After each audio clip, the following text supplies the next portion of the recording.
अस्सलाम वालेकुम। अज मैं तुहानू दसांगी कि गुड़ वाले चावल किंज बनाई दे और की चाहिए। वो वास्ते पाइया गुड़, एक कप दुध, बदाम ते मेवे ते गिरियां जिन्नियां तुहानू मतलब कि कोई खांदा है वध खंड पांदा है, कोई घट पांदा है, मतलब कि मैं अपने हिसाब नाल पाई। यह सौंफ है ते छोटी इलाची हैगी, यह घ्यो है, यह चौल है भिओने ने। मैं तुहानू दसदी हां कि पकाना चाहिए।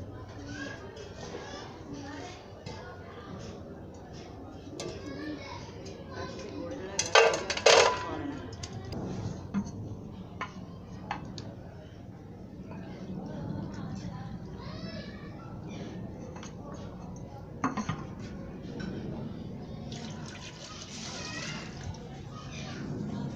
ਇਹਦੀ ਹੁਣ ਅਸੀਂ ਬਣਾਉਣ ਲੱਗੇ ਚਾਣੀ।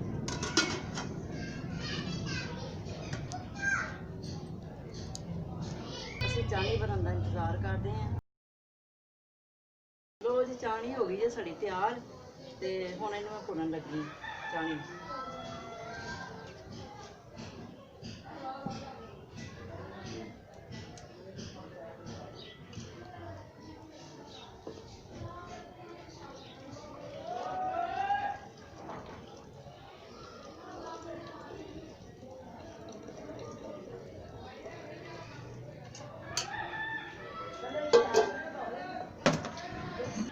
मैं तुहानू दसन लगी हाँ कि बनाई दे किवें चौल। तुसीं पहले पा लेना घ्यो,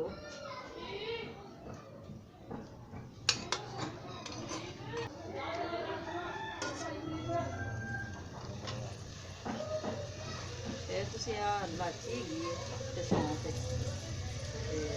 यह पानी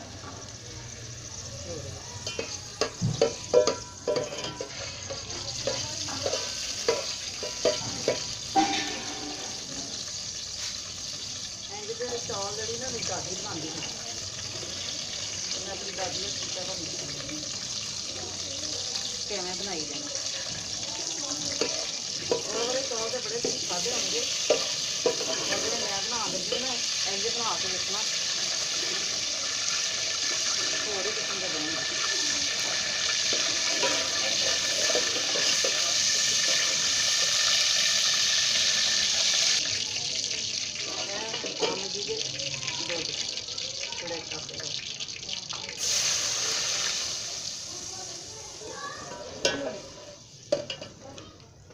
ਹੁਣ ਪਾਉਣ ਲੱਗੀ ਜੇ ਚਾਣੀ।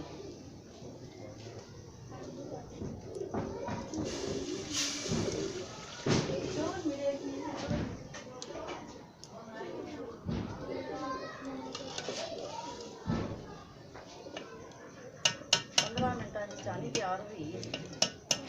हम इन्हों जरा थोड़ा उबाला आएगा तो फिर असीं पावांगे इहदे चौल।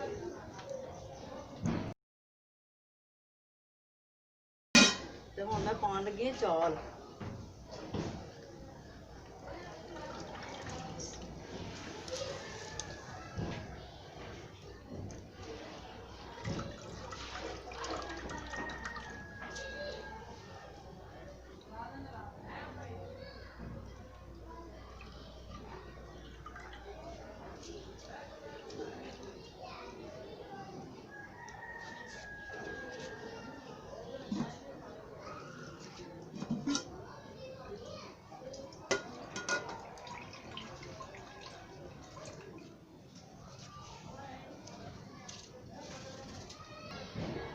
बिल्कुल ना आसान तरीका हैगा जी। लोग पहले शीरा बनाते हैं, फिर उन्होंने चौलों को उबालते हैं, फिर चौल गुड़ वाले चौल तैयार करते हैं। तो यह बिल्कुल आसान तरीका है। चौल भी मज़े के बनते हैं तो खाने वाले भी मज़ा आता है कि चौल पक्के हैं। ये सब तो वड्डी गल ये हैगी है कि जो गुड़ का है ना पानी, यह चौलों ने चौल कच्चे ने ये जब्त हो जाना है। तो जो जब्त हो जाएगा तो जायका भी चौलों का जिस तरह पुराने जमाने के चौल पक्के होंगे ना गुड़ वाले उंज का आएगा। असी हम ये थले अग तेज कर दें ताकि चौल पाए ने तो अग तेज कर देनी है।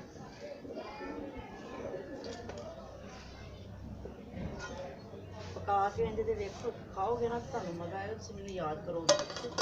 ਚਾਵਲ ਆ ਗਏ ਨੇ ਦਮ ਤੇ ਆਉਣ ਵਾਲੇ। ਇੰਨੇ ਗਿੱਲੇ ਚਾਵਲ ਹੋਣਗੇ ਤੇ ਫਿਰ ਬੰਦਾ ਦਮ ਤੇ ਰੱਖੇ, ਕਿਉਂਕਿ ਜੇ ਅਗਰ ਤੁਸੀਂ ਉਸ ਤਰ੍ਹਾਂ ਰੱਖੋਗੇ ਤੇ ਇਹ ਕੱਚੇ ਰਹਿ ਜਾਣਗੇ, ਕਿਉਂਕਿ ਸੈਲਾ ਚਾਵਲ ਹੈਗੇ ਨੇ। ਤੇ ਹੁਣ ਅਸੀਂ ਇਹਨੂੰ ਦਮ ਦੇਣ ਲੱਗੇ ਹਾਂ। 10 ਤੋਂ 15 ਮਿੰਟ ਦਮ ਦੇਵਾਂਗੇ। ਇਹ 'ਚ ਗਿਰੀ ਮੇਵਾ ਪਾਉਣਾ ਜੀ ਦਮ ਦੇਣ ਤੋਂ ਪਹਿਲਾਂ। ਬਦਾਮ, ਗਿਰੀ ਮੇਵਾ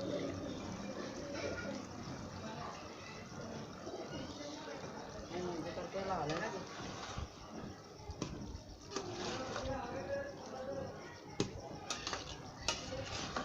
ਬੜੇ ਬੜੇ ਚੌਲ ਖਾਦੇ ਹੋਣਗੇ। ਇਹ ਗੁੜ ਵਾਲੇ ਚੌਲਾਂ ਨੂੰ ਸਵਾਦ ਹੀ ਵੱਖਰਾ ਹੈਗਾ। ਅਸੀਂ ਦੇਤਾ ਜੇ ਇਹਨੂੰ ਦਮ, ਤੇ ਹੁਣ ਦਮ ਤੋਂ 10 ਤੋਂ 15 ਮਿੰਟ ਬਾਅਦ ਅਸੀਂ ਵੇਖਾਂਗੇ ਸਾਡੇ ਗੁੜ ਵਾਲੇ ਚੌਲ ਤਿਆਰ ਹੋ ਜਾਣ। ਅੱਗ ਨਹੀਂ ਥੱਲੇ ਬਾਲਣੀ, ਇਹਦੇ ਸੇਕ ਨਾਲ ਹੀ ਇਹਨੂੰ ਦਮ ਆਇਆ।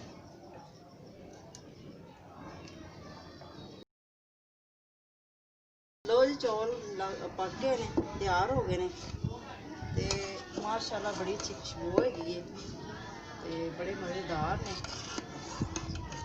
ਜਿਸ ਤਰ੍ਹਾਂ ਮੈਂ ਪਕਾਏ ਨੇ ਤੁਸੀਂ ਵੀ ਪਕਾਣਾ, ਬੜੇ ਮਜ਼ੇਦਾਰ ਬਣਨਗੇ ਚੌਲ।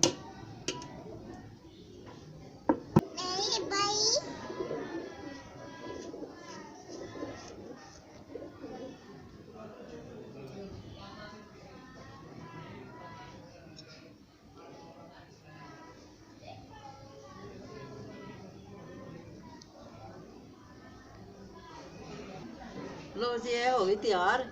ਜੇ ਸਾਡੀ ਵੀਡੀਓ ਪਸੰਦ ਆਈ ਹੋਏ ਤੇ ਲਾਈਕ ਕਰਨਾ, ਸ਼ੇਅਰ ਕਰਨਾ, ਸਬਸਕ੍ਰਾਈਬ ਕਰਨਾ, ਤੁਹਾਡੀ ਬੜੀ ਮਿਹਰਬਾਨੀ ਹੈ।